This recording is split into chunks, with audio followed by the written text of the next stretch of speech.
Let's talk about three big mistakes that we've seen families make around Prop 19 planning. Some people say, oh, well, if I add my child to the title right now, maybe that'll protect it because then when I'm gone, well, it's already in their name.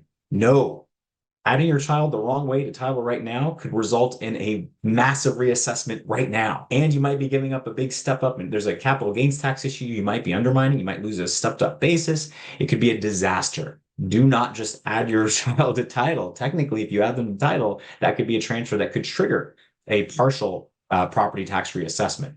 That is not a way to do it.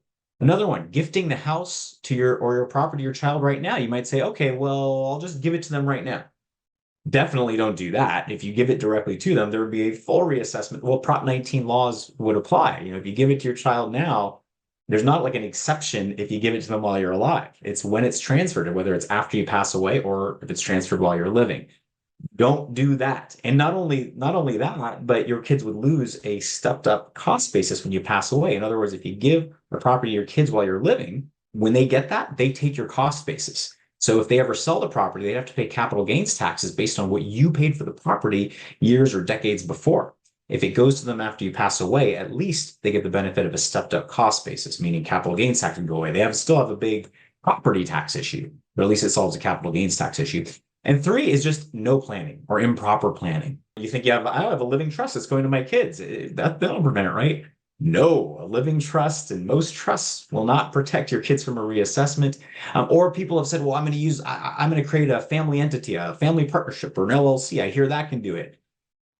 Don't try that at home. Like, please don't. We've seen some massive mistakes. If you play around with entities and do it wrong, there could be an immediate full reassessment, and you might be giving up other massive tax benefits, or you're probably not going to take into account capital gains or estate tax issues. Those are also really big. Don't make one of these mistakes. I think the biggest one is number three.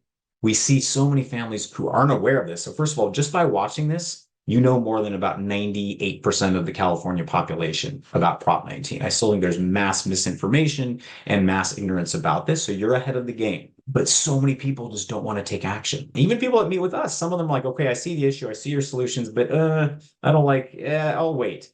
Like, just don't. Contact us at gilfix.com if you want to explore this in more detail with us. We can very efficiently go through the issue with you and for you and identify the different types of solutions that we have. So thank you so much. I hope you're having a great day. As my mom likes to say, I hope everybody's staying safe, sane, and healthy. Thank you so much. I'm Mark Gilfix. Hope everybody's good.